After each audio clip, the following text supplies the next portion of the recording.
Sister Joanne Spisz, and thank you for your spontaneous yes. I was delighted because normally when I invite people to tell their story, they either go the other way or say no. So thank you very much. You're welcome. For this, because your history, your journey with us, your journey in life is very important. Thank you. We want to record that, and all that you've been about is significant to the history of our congregation. So to begin, where did you begin?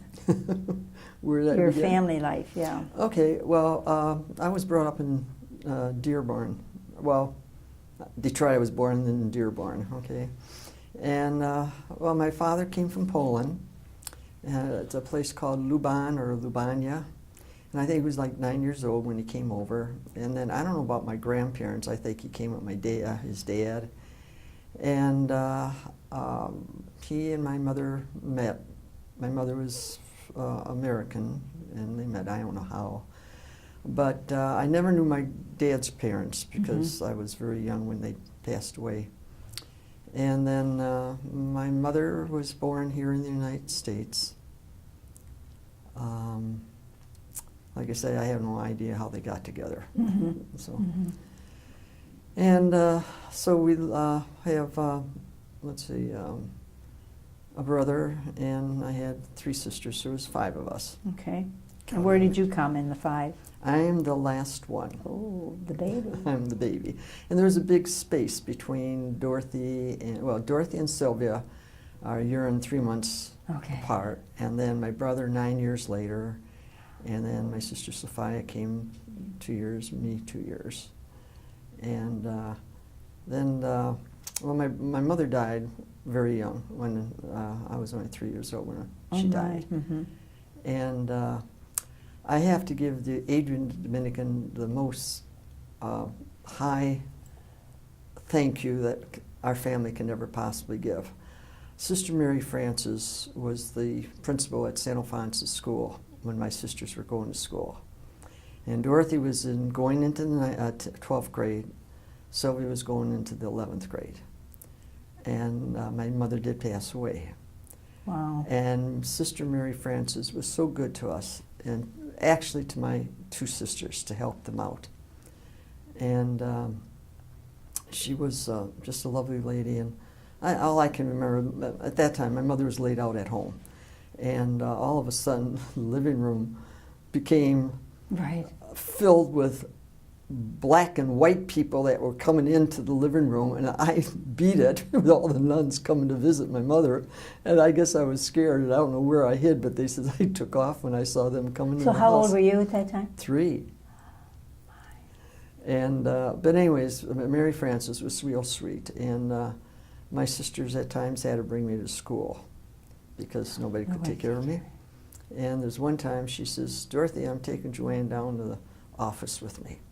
So she had a little table there set for me, and she had the mail there, and she says, Joanne, I want you to sort the mail for me. So here I was, taking out newspapers and magazines and things like that. Child labor. Yeah, and I thought, hey, don't you think I should have a special pension because I was only 3 years old? Here I am working in the office sorting mail. But my honor and my pay was, we went over to the convent and had chocolate milk and graham crackers. Isn't that special? But yeah, Sister Mary Francis, and my dad just loved her. And she was just a big help to our family. So there were a few kids in between the 2 older ones, yes, and well then, as you had mentioned. Yeah. Yes, like I said, there was like 9 years between my brother and my sister. And then he came, and then Sophia came after, and like 2 years apart from each other after that. So then you went to school at St Alphonsus? Yes, I went to school at St Alphonsus, and in between that time, my uncle died about 4 months after my mother died. And so when I got into 2nd grade, well, my aunt took me during the week because there was nobody to take care of me, so I lived with her for the week, and they brought me home on Friday and went back on Sunday. But when I was in 2nd grade, my dad remarried, and he married my aunt. It was his sister-in-law, and the sister-in-law married the brother-in-law. So she became our stepmother, and overnight we had 6 girls and 1 boy. Oh, I remembered you had more. That's right. And okay. So it was something, you know, to get used to. I thought, well, wait a minute, they're my cousins. How can they be my sisters or stepsisters? You know, my mother's gone, and now I have another mother. I mean, I was so puzzled. I thought, how can all this And I suppose in those days there was no one that sat down and... No, I mean, all of a sudden, overnight, you know, we have this aunt coming and staying with us, living with us, and then, well, one of her daughters were married, so the other 2 came. She only had 3 daughters, and the other came. So like I said, we had 6 girls upstairs and 1 boy and 1 brother, and that was overnight. And I thought later in my life, my aunt must have been screwy. You know, overnight, 8 kids. But she... It worked out okay? It worked out, yeah. We had a lot of fun. Yeah. Do you keep in with your siblings at this time? Did I do what? Both. Do you keep in with your brothers and sisters? Well, they're all gone. Oh. My sister Sophia, who's 94, and I are the only ones left. Of that whole family. Mm-hmm. Wow. So. A lot of grieving. Well, yeah. Since 2012 to the 16 has been really a hard time for me. I recall that, yeah. Taking care of my 2 sisters and running back and forth to a nursing home for Sophia. Thank God she was only a mile away, and taking care of my sister Dorothy. But thank God for my niece and nephew, Michael and Michelle. They came and helped, because one night I got a phone call. I had a family member had to be with Sophia at the hospital. I had nobody, and I just, what am I going to do? You know, so I called my niece up, and she says, "I'm there, Joanne. I'm on my way, Aunt Joanne. I'm on my way." And from then on, they took Sophia out of the nursing home or rehab, or not rehab, but assisted living, brought her to their home, took care of her. Wow. And until today, in fact, she's coming to see me tomorrow. Your niece? My niece. Oh, yeah. nice. We bounded together so close, my niece and nephew. Yeah, it's my sister Sylvia's son. It's my niece-in-law, but thank God for them. They helped me an awful lot. That's good. So then you went to a Dominican grade school, high school, so that's how you knew the Dominicans. Oh, yes. The I mean, from 1st grade to 12th grade. Yeah. I had the Adrian Dominican Sisters, God bless them. And like I said, you know, like people say, well, when did you get the vocation? I says, well, gee, I don't know. I says, naturally in 3rd grade, 4th grade, you have this thought of you're going to be a religious. And I thought, well, how can that be? We had so many religious in our family. Right. I had a great uncle. That's the era, yeah. Yeah, great era. I mean, and then a great uncle, 3 cousins, a Franciscan, another and a local priest, or what is diocesan priest, 2 great aunts, Felicians, and 4 cousins that are Felicians, you know, and I thought, well, wait a minute. And then, of course, my sister entered. She was my buddy. Sophie was my buddy, and she left when I was in 8th grade. I was really lost without her. And then I thought, I'm not going to enter because she entered. But then all of a sudden, I went to the Vienna Masses, Perpetual Help, and walked over to the convent and talked to Sister Helen Ann. And I says, I think I have a vocation. That's. You just know. It was time for me. I didn't run into it. You know, I took my time and thought it over. As you look back, now you're finished with high school, but as you look back at your family dynamic, you certainly had grief when your mom died, and then your dad and stepmother. What were some happy times? Can you think of a very happy, fun time you all had together? Well, all the holidays. I mean, my stepsisters, they were a lot of fun. They were really a lot of fun. And anything that, a lot of laughter. And my aunt had such a laugh that if something happened... You mean your aunt, your stepmother? My stepmother, yeah. Yeah, my aunt, my stepmother. But, I mean, I was like a little Udwish, a devil. And I would say things that just would come out of my mouth, and the whole entire neighborhood would hear it because of her laughter. Oh. You know, and it was just so funny. Like, Well, going back to my dad, he was, trying to teach me Polish and trying to say the words. And Grandma would always laugh every time I would go over and say goodnight to her. And I said to my dad one day, I says, well, why has Grandma always got her hand up to her face and her shoulders shaking to that? And he says, well, you don't say goodnight to her the right way. And I says, well, he says, it's Dobronek, not good brown nuts. Well, okay. I mean, so she never corrected you? No, but like going back to my sisters, we had a lot of fun. I mean, different, just celebrations of the family. And then, of course, my mother had 8 in her family. She had 5 brothers and 3 sisters. And then, like I said, one of her sister, which was my aunt, became my stepmother. But we had a lot of fun together. I mean, weddings, there was weddings and things like that. With all those people, a lot of weddings. So then you had a lot of fun at home, and then you entered the convent where you had even more fun. Well, that's it, yeah. And so when did you enter? I entered in 1956. 56. And I can remember that when I told my dad and my stepmother, and they both looked at each other, they says, are you sure, Joanne? I says, yes. I was petrified of nuns. I was just petrified of them. Even after that nice relationship with Mary Frances? But the thing is that when I was little, like I said, they scared me for some reason. But then after that, so much. And then Sister Ann Mary, she was my teaching partner at Our Lady of Sorrows. And Loretta Francis, I said, don't tell her, because I says, I know her real well. Well, that was so funny is that she says, oh, Joanne, she says, you're the little girl. She says, I remember you. She says, you were at your mass with your mother, and church was just packed. And she says, well, when the priest elevated the host, in those days, they rang the bell. Yeah. Well, Daddy, the good humor man is coming. You said that out loud in church? Church.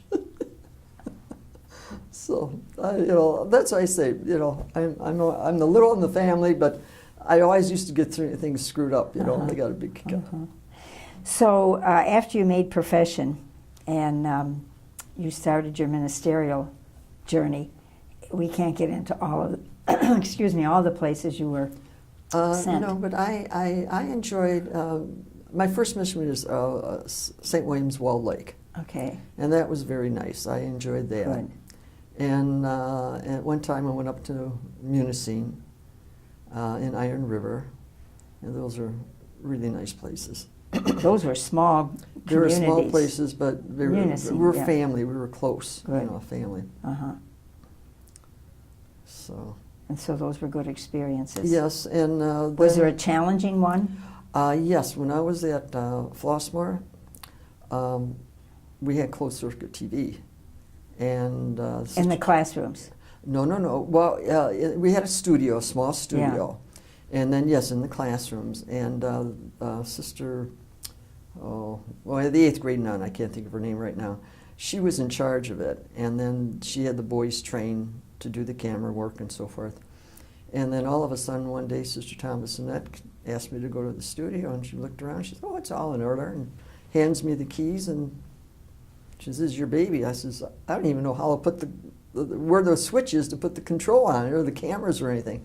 But from there, I was really thankful for her, because I left there and came to Our Lady of Sorrows, and for some reason I just got interested in it, because I had to put the programs on for the school and different things that, like Friday afternoon, think of some things to do. And then I went to Madonna University and took up producing and directing.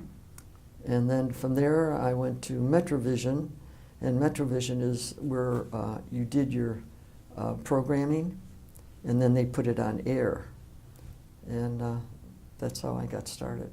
And I did a lot for the community, for videotaping mission group meetings and chapter meetings. Right. So why did you get rid of your equipment? Because my camera, I had 2 cameras. The one camera, the viewfinder would not work, and the second camera, the tape wouldn't turn. I gave them to my niece for now. I said, see if you can find somebody who can fix those. And I don't know if they will because it's so obsolete right now.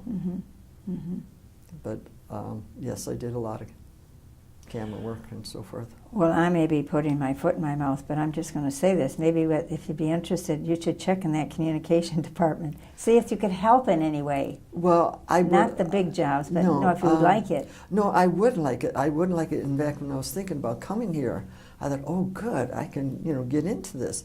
But I can't see well to focus, and I can't. That does help. And last night, I went in the chapel and Rose room, and I looked at the woman who was doing the taping and that, and I thought, oh God, I mean, I can't see the dials and things like that, and that hurts me right now because I would really love to get back into this. Yeah. Okay, so what has been the best time of your life so far? The best time of my life so far I mean, you've been with us 60-some years. You were at home 18. Right.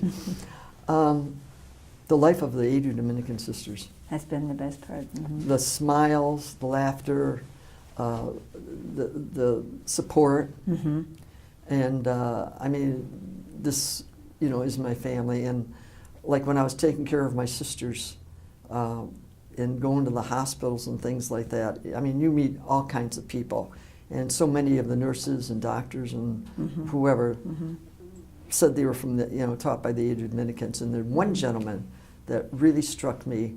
I was walking with him, and he says, I said, well, I introduced myself, I'm Sister Joanne, and so forth, and I said, Adrian Dominican. He says, I know it. And I said, well, how can you know it? I'm not in the habit. He says, I've never seen an Adrian Dominican without a smile. And I think that's something to tell us. So what does that say to you about as we're walking around? Well, that we have impressed a lot of people. When we educated in whatever schools they were in, everybody had highly talked about the Adrian Dominicans and what a wonderful education they have. And they talked about so many of the sisters, how they just admire the Adrian Dominican Sisters. But that's just part of your person. That's part of your spirituality, wouldn't you say, too? We don't go around thinking I'm going to impress people. It comes out from someplace. Yeah, it just comes out. Yeah, so it's our preaching. We know it or don't know it. And the concern and, so many people have said the Dominican sisters were so compassionate and so loving and so caring.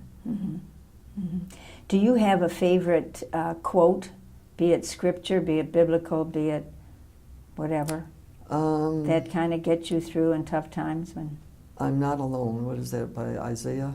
I'm be with not you afraid. always. Yeah, I'm with you always. I'm with you always. Where have you gone for vacations? What do you like to do in your unscheduled time? Well, you've got free time now.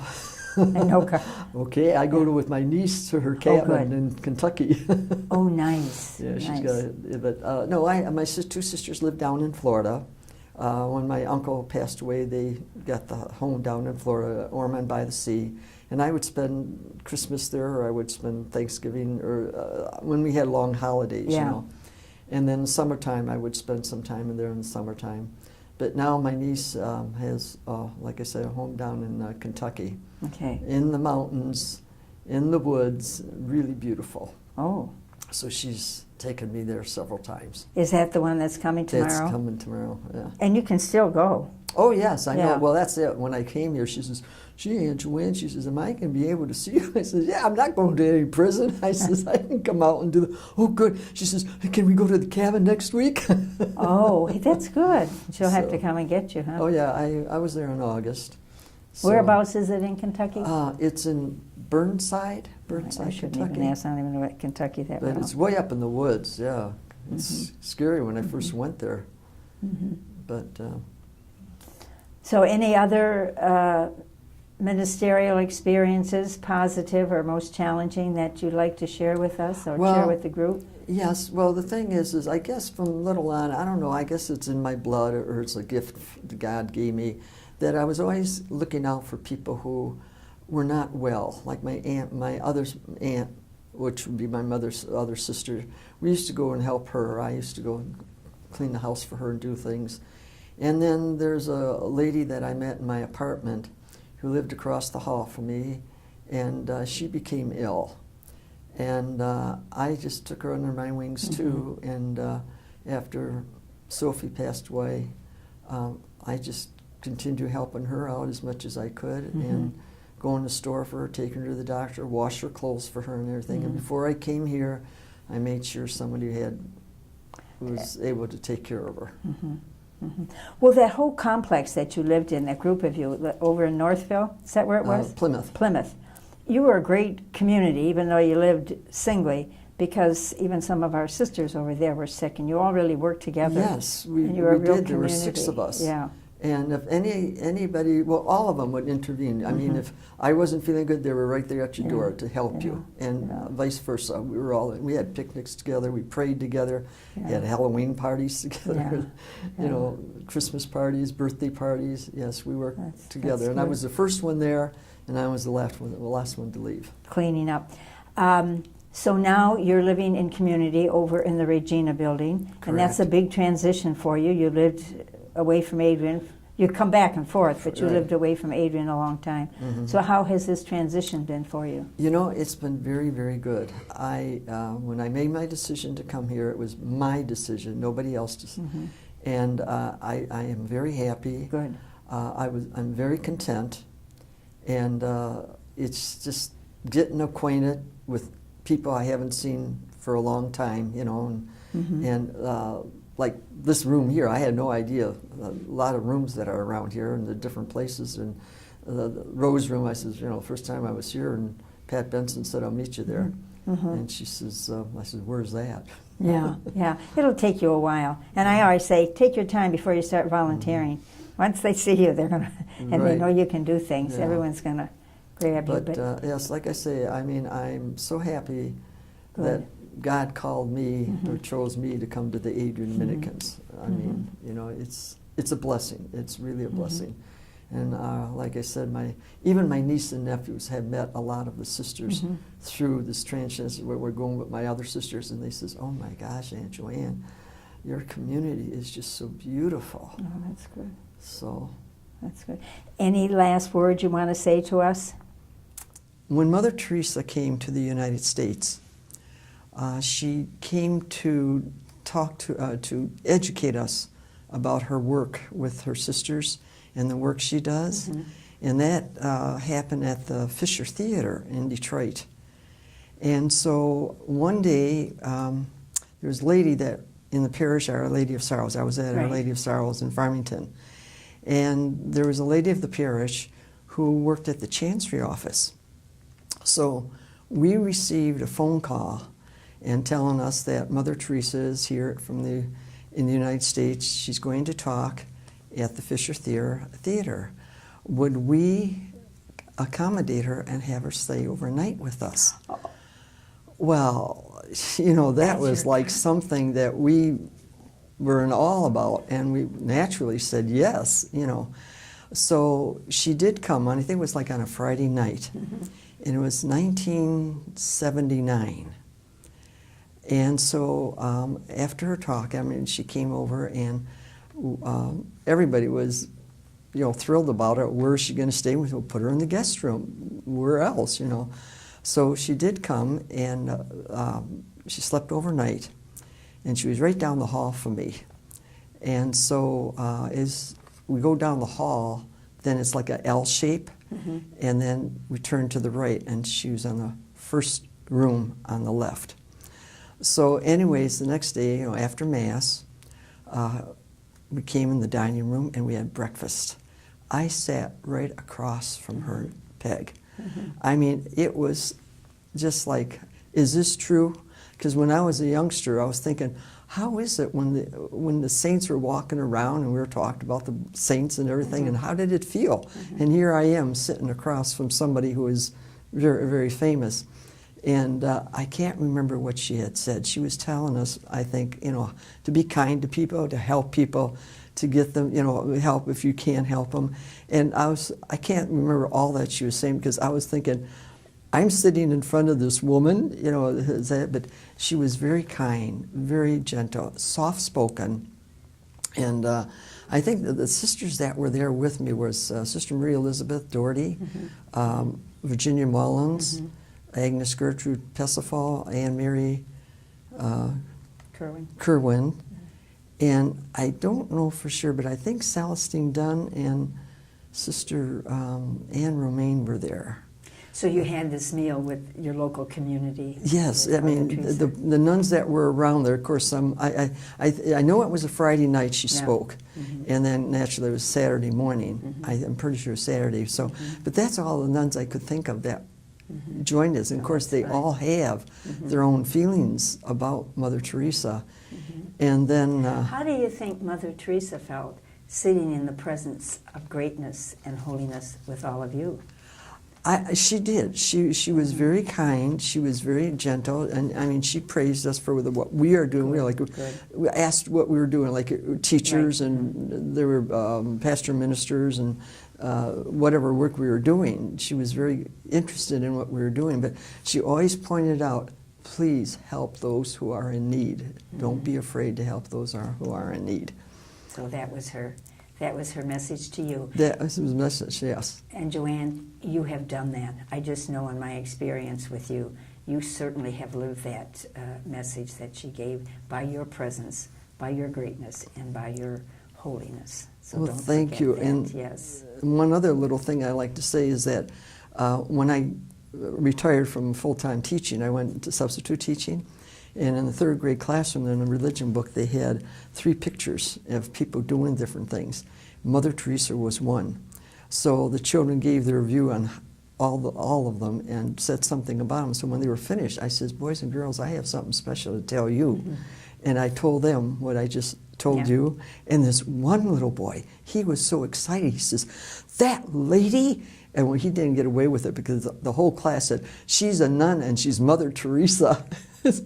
And so then I said, the other thing, when we were leaving, Mother Teresa embraced us, held our hands, and embraced us. I mean, I'm getting the chills right now because, you know, right now she's canonized, you know, and here I am. But that little boy was so excited about it. And he says, really? I says, yes. And so he came, he says, can I touch your hand? And I said, yes. Well, the next 4 days later, I came back, the whole entire school body and the faculty knew I had breakfast with Mother Teresa. That's good. But it was something special. Very special. Well, thank you for sharing that with us. Thank you. Thank you.